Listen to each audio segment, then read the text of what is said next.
Hi, I'm Kay Eck, and welcome to my podcast, Alive and Kicking, Stories of Waking Up.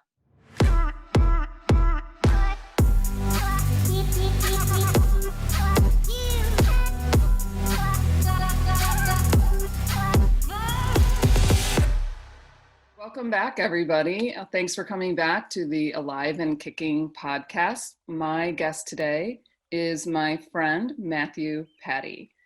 And Matthew and I have not known each other that long, so I'm really looking forward to digging into a little bit of his story. But I know that it begins in Australia and ends in the world at large. But let's just dive right in and start talking about what we're here to talk about today, which is basically your story of waking up. So to begin with, let's talk about your story. What does awakening mean to you? What is that whole process? How would you define it? What a great question. Awakening for me, in my view and through my experience, has been a self-realization, realizing who I am and what I am amidst the storyline that we've bought for ourselves and we've been taught all of these in this incarnation, in this life so far. So awakening is a realization of the greater self, and a realization of the greater self in a greater part of the cosmos, of humanity, of the movement of time and, people. Yeah, I mean, I guess that means that we're like born into a story. We're born into some kind of story that doesn't necessarily belong to us, right? What was your storyline? What were you born into?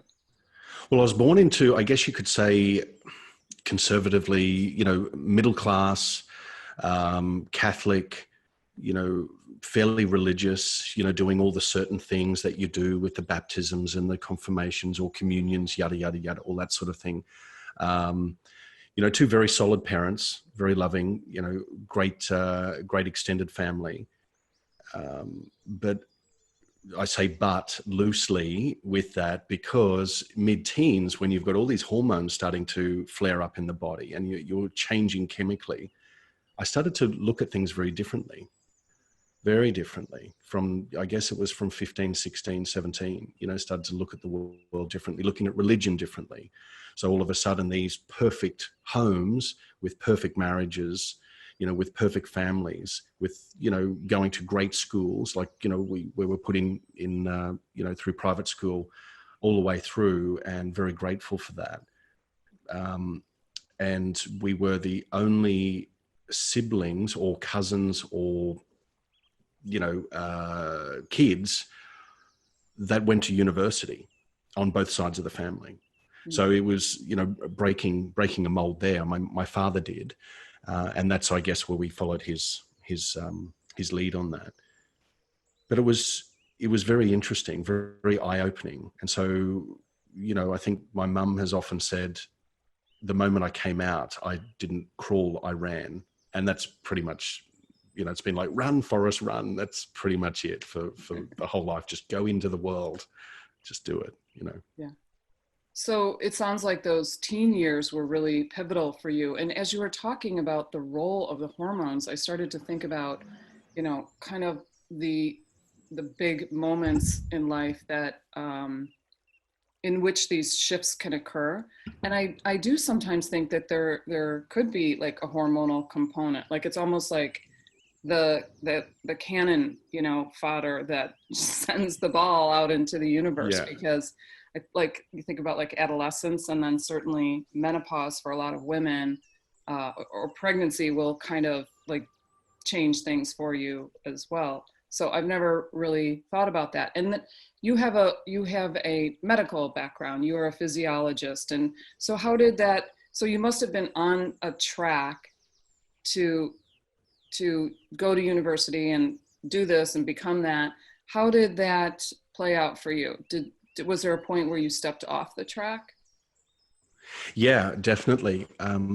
I became very interested in, I guess, very basic esoteric arts when I was in my 8, 9, 10, mysteries of the unknown and secrets of the universe and all those sorts of things, as, being a quantum curious type of kid, maybe a little bit of an oddball, who would know? But, that started to expand as I left school, because I'm born in December. So I left school at 16. I graduated grade 12, our, senior year at 16. So I hadn't actually turned 17 yet. So from those years on until early 20s, I was very physical. I played rugby union at quite a high level, and, movement was very important to me. Mm. And so moving into the world of health and wellness and, the medical fraternity was a natural progression for me, because I was so curious about the body, and I wanted to understand everything. So from my metaphysical side, in my late teens, early 20s, doing face reading, palm reading, auras, learning how to tap into my intuition, crystals and tarot and whatever it was, I did it. Massage, certificates would cover my wall, which are just ridiculous. I've not had them up in decades, but yeah, it's just a bit of paper. But so that really helped me frame, I guess, my energetic lens, or the lens that I could look at the body with from a material perspective, the flesh, blood, bones, ligaments, organs, tissues, all those sorts of things. And so really it was a fantastic journey. I wore spandex for probably about 10 years, 15 years. I was doing aerobic instructing. I presented, all over the world, and I was in, aerobic championships in my very early 20s. Those are the days I actually had hair on my head, but not on my body. Now it's just totally reversed. I hope and pray there's some video from that era, because I would love to watch that. I really hope not. That was funny. So, moving forward, I actually, like all of us, I enjoyed it, and I loved the people that I worked with, and I loved the community and the evolution of, clients and business and growing businesses very early on in the health space. And I always had mentors that were older than me substantially. I'm talking at least 1, if not 2 decades older than me from a very young age. My first mentor was a doctor, and he was in his 70s, and his name was Dr. Bovey. And he and his wife every Sunday, I used to go and weed his garden beds, and he had 112 rose bushes. And I was 12 at the time. He used to pay me $5 cash an hour, and I'd do 2 to 3 hours every Sunday morning. And he'd sit down with me and have a lemonade and then talk to me about things. Most incredible guy, So in the health industry, as I started to say, and got a little bit distracted, is, at times we bounce around between, do I really want to be in it, or am I ready to move on? And there were several moments like that. And that went through probably, you could say, a 6 or a 7 year cycle. I'd say, am I ready to do something else now? Like I've got so many badges from the scouts, or the boys brigade, or whatever you want to call it metaphorically. And I'm constantly wanting to learn and acquire new knowledge. But it really, by the end of 2 decades, I was done. I was absolutely done, having explored different things in different countries, different types of working environments. And I knew I was ready. My consciousness was ready. My spiritual self was ready for a big shift. Yeah. So it sounds like you had like your professional track where you were tending to patients, and some of them high level and fancy and whatnot. And then you had your esoteric or metaphysical practices running underneath that and informing them. But how did you bring the two together? Was that a difficult thing for you to do? Yeah, it was. And looking back on it now, I probably should have gone and joined a brotherhood or something, so at least I could speak to someone, because people often talk about, the Freemasons or these other brotherhoods or societies that are actually very, white collar professionals, quite typically, that have a very deep, steep, mystical and metaphysical esoteric understanding. there was part of me that, you know, wished I'd gone and done that earlier, because I did find it quite difficult. It was a little bit of, I felt like a circus performer sometimes. And I did play on it, to be honest. Like with some of my clients, I would say, you know, I can see into your body. And they go, what? And I'd only say that like 1 out of maybe 10 or 20 times, because I could trust them and they could trust me, and there was a good rapport there. And they go, what do you see? And I'd explain what I saw, whether it was, you know, ovarian sort of in things, or something in blood clots, or something in joint pain or inflammation, whatever. And they go, that's absolutely amazing. But I was afraid to actually come out with that more, because most people were in a structure. They were in a preordained framework of institutional thinking, and you can't possibly reflect upon energy. The body is energy and everything around it. That's not what we do. So I think that was part of my,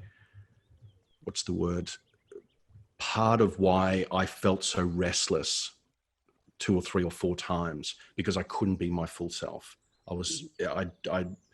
And looking back on it, blaming our external environment is never the key, and we can use it as a crux or an excuse. But looking back on it now, I just wasn't ready. I wasn't ready to step into my full genius and my full power. Yeah. So that's the professional side of it. How did your mystical path influence your personal life? What was happening there? Well, that was fun behind the scenes, because again, it ended up being like a bit of a, you know, a conversation starter with friends. And, you know, if you're out in some great company, and you'd bring out your bag of magic tricks, you know, those sorts of things. Party tricks. But yeah, the party tricks, and it's shallow and it's boring, and it only lasts a certain period of time, and then it gets burnt off. No one really remembers it. And, you know, I felt like an anomaly. That's what I felt like. And unbeknownst to myself, through those years, I was actually searching for myself. I was really searching for who I really was and am. And so leading, you know, through a series of events from, I'd say 2009, 2010, all the way up to 2012, the end of 2012, there was a huge shedding and unwinding of most, if not all, areas of my life. Financially, relationally, you know, culturally, all these sorts of things were starting to shed and unwind. And I could see that there was a pattern forming. And essentially, I was the phoenix. I was getting disintegrated, the old self, my old identity, to a point where, you know, late in 2012, there was, I call it my one moment, one message, one mission. It was that lightning strike. And I was with a mentor at the time, and we looked at each other after, you know, being in each other's environment and serving 500 people over a 4-day intensive in this entrepreneurial community. And he looked at me and I looked at him, and time evaporated. And at the same time, everything dilated, and I received this enormous download of information. And that then set me, the winds changed my direction and trajectory of the sails, and away I went. Yeah. From there. Yeah, there's 2 things I want to explore within what you just said. And one of them is something that has really been on my radar. And one of the reasons why I wanted to talk to you today is because my impression is that there aren't a lot of resources for men in particular through this process. And the process has been sort of, has occurred in the collective, mostly through the feminine. And, you know, of course, that makes it more difficult. I feel like there's more structure, more expectations around men. And so the exploration of this type of thing is even more difficult. And the flip side of that, or the second component to that, is that this process which is the whole reason why I wanted to do this podcast, is that it can sometimes look like you're falling apart, that things are disintegrating. You use the word disintegrating. And so how would you communicate to people, that how, where that process goes, how that feels and where it goes and where you reach for support? Yeah, nice one. Love that. Love it. I I learnt reasonably quickly. I wouldn't say the fastest of all, but I learned reasonably quickly to observe what was going on. And I could feel it. I could feel, sure, we can feel it so viscerally when our life is disintegrating, when relationships are falling apart, or communication, or, partnership pipelines with business. You can start to see it. And the point there is to step back. And so I learnt probably over a period of a year or two to step back and to observe what was going on, and not to lean in and try and fix, because that was always my style: lean in and try and fix. Mm-hmm. And so so to step back and to observe means I'm observing what is going on, and I can now, with new awareness, I can start to say, I can see where that's going. I can see there's an unwinding or a shift that's occurring. I might initially, without fully understanding what's happening, feel a little bit of fear, or maybe contraction, or whatever it may be, or maybe even feel excited by the change. But at least by observing it, I could not be in it and be blinded by it. Mm. Because I was there for a number of years, not with, I would say probably with blindfolds on, metaphorically, because I didn't know what I didn't know. And Right. yet it was happening all around me. So in order to see more and to have a broader vista, step back and observe, and there are patterns that start to play out. So I started to notice patterns, which are my environments giving me signs? Like, have I been happy in this environment for a certain period, and now all of a sudden I'm becoming frustrated more easily, or anxious over something so small? And it could be noise. Typically it's noise, or it's things like internet. It's the plastic nature of the external reality that started to change. And I went, right, there's a pattern here. So I'm responding and therefore reacting differently to my external environment, which means I must be ready to shift. And what I did is I just sat with it, and I thought, Matt, there is fear, and it's okay. Go into the fear. And what is it that, although you're feeling that fear, what is it that is calling you forward? What is it that you would love to do next? What is it that you feel drawn to leaning into? And I just have that open conversation with myself. Mm. Yeah. Wow, that's really powerful. So it's kind of like what was falling away for you was any kind of falseness in any type of situation that you were in. It's like, here's your falseness. Do you want to keep this, or would you like to discard it and try something true? Right? Yeah. That's kind of, everything presents itself for you to choose, like you want to stay this course that feels so uncomfortable Mm-hmm. somewhere in your body or your mind or your spirit. That's the call, right? To look at it and to see yes or no, or what Yeah. else, or yeah, that's the path, right? So Totally. Yeah. so as you were stepping off of that prescribed path and onto a path that was truer to you and your heart, how did the people around you, jump on board? Were they like, yeah, go for it? Or was it a challenge for them as well? I think there was a bit of both, to be honest. And what I came to understand through some of those changes was that everyone has their own rhythm and their own way of understanding change and appreciating change.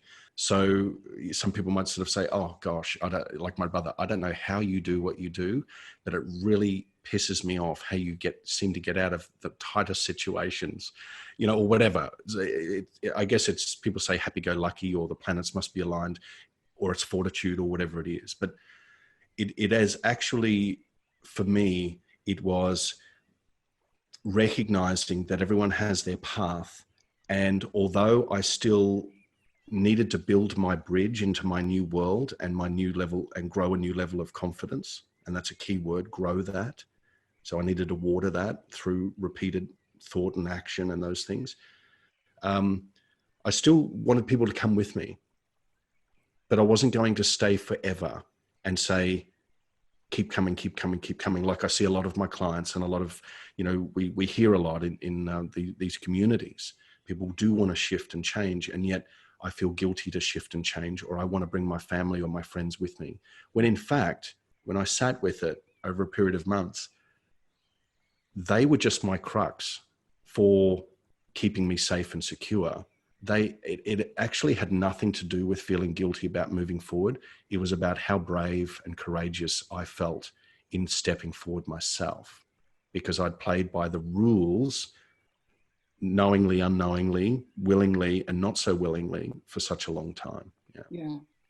And I guess there are situations where some of the relationships do end up falling away, but many of them are just transformed. You're transformed, and therefore the relationships are transformed. And presumably you also carry those into a better place with you, right? Like your relationships become better, more true, less plastic. Yes. Yeah, most definitely. And it is actually a gift to move forward, because those of us that can move forward, and everyone has that capability to move forward on your dreams, to lean into a desire, to expand and find your edges. We all have that capability. Deep within people's subconscious, although they may appear to resist and almost retaliate to change, they are actually receiving a gift as well. And so I've had so many people, over the years say, like 2 decades on, say, you really touched my life and changed my view of the world, not necessarily because of what you said, but because of what you did at the time. That decision, I now have perspective, and thank you. Yeah. And that's not why we make our change, but invariably, yeah, it's the ripple effect, isn't it? Yeah. Yeah. So what does your life look like now? How does this practice of looking for the truth and expressing the truth that you are, how does that manifest in your life now? Yeah, great question. Still learning a ton.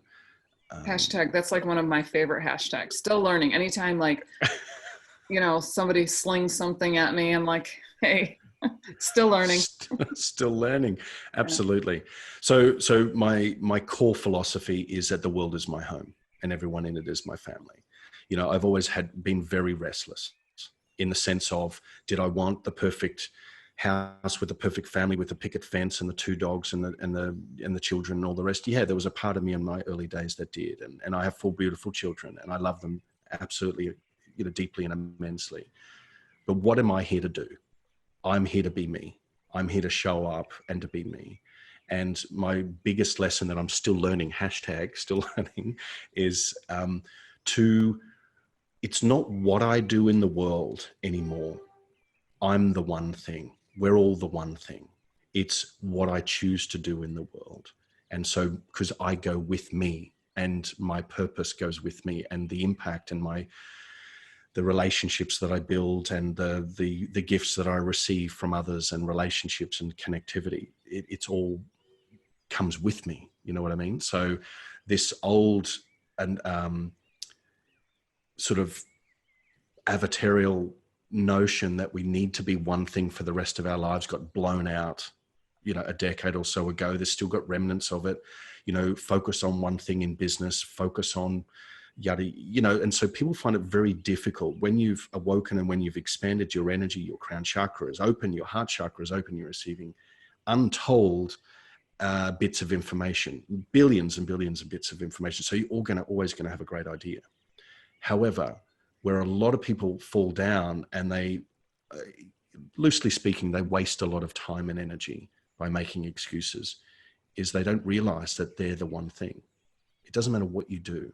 Show up in your fullness and present yourself, your gifts, your purpose, because you're it, baby. That's the next hashtag. You're it, baby. I love that so much. That is, oh, yeah, that's awesome because it allows for, so much softening into your experience, and that if you can get on that surfboard and ride the wave, Mm, then, you're flowing with life and not against it, trying to, be something you're not or do something you don't want to do or any of that. yeah. Yeah. And that's the big question, which I continue to ask is what lights me up? What lights Right. me up? And, you know, to the point that, well, different things light me up on different days. That's cool. Some people are so, liquid in their view of the world that what was good yesterday doesn't mean it's good today. You know what I mean? So, but that's cool. However, to build dots, what I call a string of pearls, which are not random experiences, they're very intentional experiences, is to lean into yourself more, lean into yourself more and to show up more but in different ways, explore your edges. So, travel for me has always been big, adventure, being remarkable, living a remarkable life, Mm, still learning, still yeah. learning. Yeah. So, do you have specific practices in place in your life that give you the space and time and support to be evaluating what lights you up? Yeah, yeah. Every morning and every evening, I call them my bookends. So I essentially stack awareness. So at the beginning of the day, then, when I wake early, and normally I would reflect and I would just be present and feel into my body, and then do a gratitude practice, and then I would meditate. And sometimes when we travel and it's out of time zones, sure, it might not be 2 hours, it might be like 35 minutes or 60 minutes. And then I do a quick bit of journaling. So I just unpack the three things that I'm grateful for, and the three things that I'd love to manifest or see happen or, come onto my path today. And then during the day, most days, not every day, but I typically take an hour out to just imagine. So I lie down in a reclined state and I don't have any music, I don't have any distraction, and I just imagine. And Mm, I just go with whatever, because I want to keep my imagination strong and I want to explore all the ways that I can imagine, because that's how we create our reality. And then in the evening, something very similar that winds me down, and I might read a text or something like that, something that's typically ancient. I typically read at night. Yeah. yeah, yeah. I that idea of imagining is really critical, I think. And what I have found is that, our imagination is somewhat limited in terms of just like what we've been exposed to. And I've often felt like there's like sort of a bubble um, over me that prevents me from imagining. Like, I can't even imagine what I'm supposed to be imagining. How do you break through that? How do you let the imagination expand, ever expand? Yeah, that's I'm another asking great question. personally, not for the audience, but Yeah, yeah. Well, it is a great question, because it's one that I consistently, as best I can, ask myself, that if I am, whilst I'm imagining, I'm not, the key to expanding your imagination is to be attached, not to be attached to a single thing while you're imagining. And what that means for me is that halfway through, I might go, well, is that the limit that I could imagine that to? And I'd say no. And then I'd keep imagining. So I just keep asking myself, is that an edge? And sometimes it's an edge, or it's, and then I think, well, what's beyond that? So, well, if I say I don't know, I actually love that response, because to me, it's like an invitation to explore. mm-hmm, Yeah. yeah. So It, it's asking I that can question. I can feel the weaving through your experience of the inquiry, the self inquiry. Mm, Constantly stepping back outside of the the mental or whatever, observing and asking questions. Would you agree that that's been an important part of it? Yes. So I've gone from potentially Odie the dog, running around licking everything and wanting to have fun and play and explore and super curious, to maybe, a little bit more of a mature version that is happy to be still and step back and to observe. Like you, I was born with a lot of words, so it's now just having the patience and the I guess wisdom to lean in when, not all. Yeah. Yeah. So, what's lighting you up currently? What are you doing? What's happening there? What's happening there? I've been asked that a number of times the last week, which makes me chuckle. Like, what's happening over there? And essentially, everything that we've discussed, or most of what we've discussed so far, is occurring right now in like a time-space anomaly. It's essentially stepping back, observing, and then leaning in, stepping back, observing, and leaning in. And I'm doing that more and more each day, because there are changes to my business model. There's changes to who I'm serving. There's changes to where I'm living and where I'm exploring and where I'm being called to and drawn to, and who and when I want to connect. It's changing very quickly. However, if I present it as a bit of a neural map, or like a network, like an energetic network, it does feel like all these jigsaw pieces are available, and they're just resting into place one by one. And at least by acknowledging that, I can say, well, precision is available, therefore there is no rush. Therefore, when I feel the rise of impatience in me, which is I want it tomorrow, or why is I want it here now, then that's what I'm leaning into. So it is more a worldview. I do want to be more on the ground in North America, especially in 2020, and spread into more, exploring more into Europe in 2021. Australia will always be my home, and it's I guess a grounding station for me. But one of my evolutionary ahas is saying it doesn't have to be all things. It's like, when you're in a codependent relationship with an employer or a partner or a bank or a whatever, and there's this dependency that's there. No, you're the butterfly and you are the hand at the same time. Release both, and they will simultaneously exist when they're and provide the resources when they're needed. Yeah. I think that sometimes this path of continuous awakening, it typically is not, one and done. That's just not how it works. You do tend to, your life tends to continuously expand. I mean, you always have the opportunity to say no, or not yet, or give me a minute, or what, you're completely in charge of it. But you do tend to, the borders of your life tend to, keep growing outward and outward, as I'm speaking to you from the south of France. But, Yes. and I'm, yeah. And so how do you get comfortable with that? How do you, get comfortable on the surfboards? Love the question.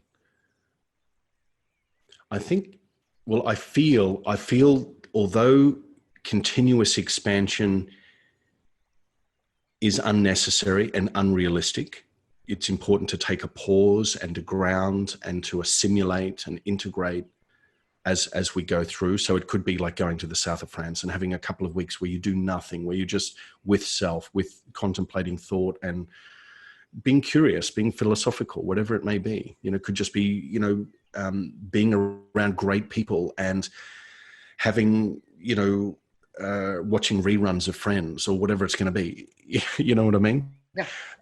A lot of, I find in the work that I do that we operate in bandwidths. So when we're ready to move through a perceived ceiling, we will push against that. and want to explore. And it may be one little trip or one little conversation or whatever it may be, but there's a seed that we're already planting on the ceiling, which is now becoming the new floor, if you know what I mean. Mm-hmm. So we're planting seeds above us so that we can bridge our way to that new experience. However, if we expand too quickly, and I've seen this done before, then we snap back. There's this plasticity that snaps us back. And it's almost like people go back to sleep a little bit. Oh. And they go back into their old life, or they go back into a way similar to their old life. And they might go, hey, I'm fully awakened. You woohoo. And you go, actually, if you look at the essence of your old life and you draw the essence of it forward now, are you happier? And they might go, yeah, sort of, but I'm awakened. You go, no, like they've actually just replaced the objects and things and the identity with something very similar, but with new clothing. It's like the emperor's new clothing. They've just replaced that. Yeah. So expanding for expansion's sake is unnecessary. I feel, and I know I have a sense that you would feel the same, that we know when we're called to create, to start planting seeds on new floors. We don't need to try. In the effort, it actually unwinds the natural progression of our expansion. Yeah. So when there's a restlessness, I see restlessness as a really fertile ground for expansion. And I must say, I'm as restless as all hell right now. I don't think you're alone. No, I don't think so either. You know, it's interesting because when you're saying what you're saying, and it's making me realize that the patience is required not in the expansion, but in the lulls between allowing yourself to rest, allowing yourself to be purposeless or taskless or whatever. You know, that's what requires the real patience, at least for me, since I'm that's the genius to doing, you know. Yeah, I'm the same.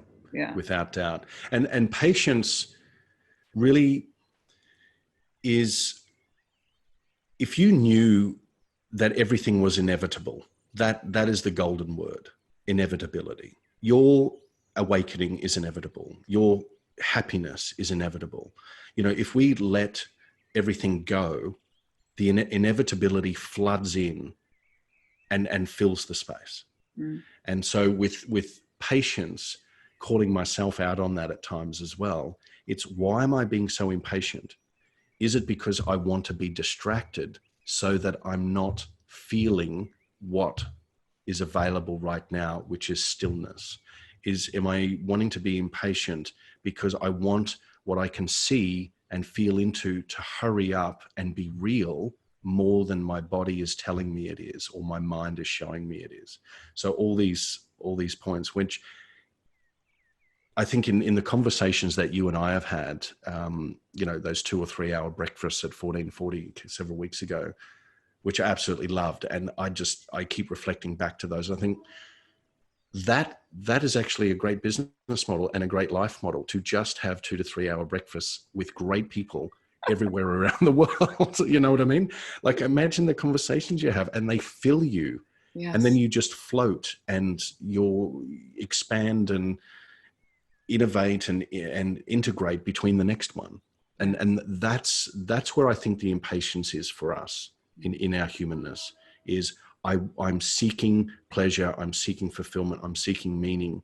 However, I feel strongly, and I have this from a lot of my clients and a lot of my network, that we're ready to move. We're ready to really shift and to connect and to be hashtag, you know, freematic, you know, to really, the world is our home. Yeah. You know, and people in it.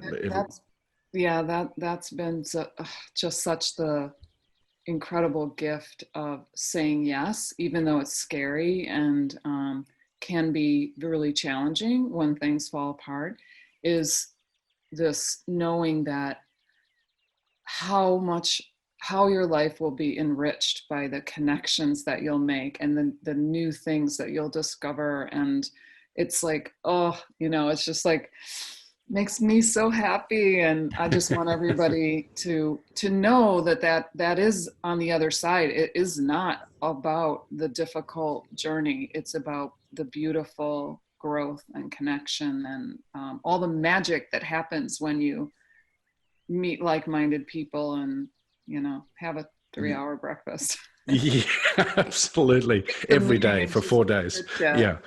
Yeah. Yeah. And I think that's people's deepest fear, is that they will lose connection to what they've always known and not have something new that is definable and meaningful for their waiting for them when it is. But that's why, so many still stay in the same environment, in the same state of consciousness, because everything's a state of consciousness, from one environment to the next, one relationship, one family, one job, whatever. It's all just a state of consciousness. But this is the beautiful thing now, is more and more of us are wanting to gather and to explore different states of consciousness through a greater sense of unity. Yeah. Say, actually, I'm not who I thought I was for even those last 6 months. I've changed because of my environment now, Yeah. Yeah. again. Yeah.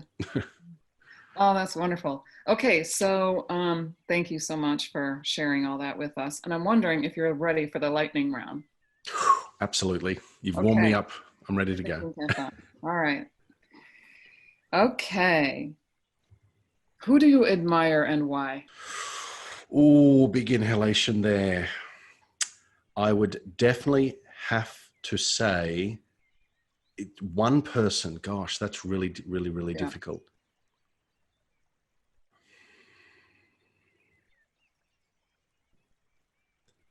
The first person that comes to mind, beyond the usual that people go for, is my father. And it's for a very different reason. It's because he made a decision 2 decades ago or 15 years ago, and he stuck to it. And in making a decision, it has not been easy for him. But in doing so, he has created the ripple effect, as we called out earlier, strength and independence and inside vulnerability. And so being staunch and realizing behind his decisions in life, there is a deep, deep love behind those decisions. That's, I honor that. Yeah. Nice. Wonderful. All right. How many hours of sleep do you need? Do I need? Gosh, I think 6 is pretty good. 8, I like to get 8 just so my body can actually dream. I Nice. can do different things. Yeah. Yeah. Okay. Would you rather ask permission or beg forgiveness? Beg forgiveness. Why? Because I know myself, I'm intimate enough with myself to know that I am not going to hurt someone else intentionally through a usual way. It might be a misunderstanding, but it's because I would follow my hunch or my gut or lean into a desire that has other people in mind. Mm-hmm. Yeah. So so it'd be like, Yeah. that's it. Nice. Okay. On a scale of 1 to 10, where would you place your karaoke skills? Based on the feedback I had at the beginning of the year, I think I would get maybe 8 for courage and 2 for talent. That's funny. Okay. What's your dream job? Doing what I'm doing, What just is that? expanding that. Right. Well, it's human potential. It's upgrading the human experience, engaging people, growing myself, helping other people realize how beautiful and awakened and super powerful they are. That's what I love. Lovely. All right. So did you bring a question for me today? Yes, I did. Thinking to a time where you were battling to make the right decision, how did you come to know that what you decided was the way forward? Oh my gosh. Um, Could have been, what's your favorite color, but that's not appropriate. this is, yeah. Well, I mean, let's be honest. It's not, sometimes the decision that needs to be made is the thing that you're holding at bay.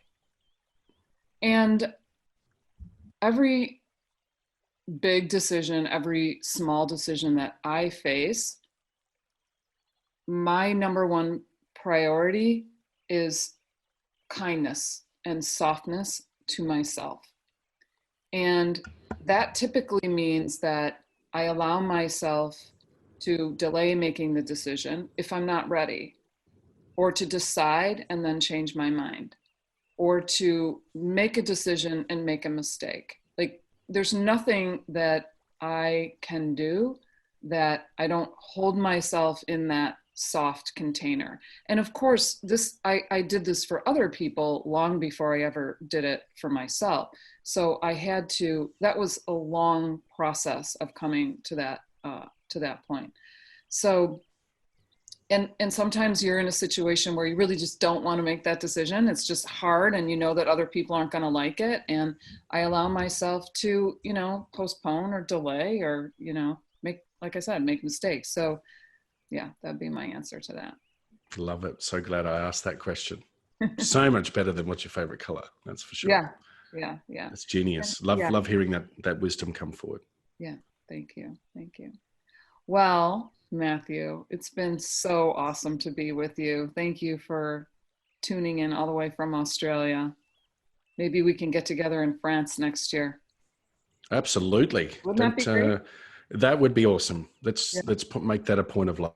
All right. It's been great. It's been great having this conversation, and your questions are off the charts, extraordinary. I love them, and your energy. So thank you. Thank you so much. Thank you for being with me.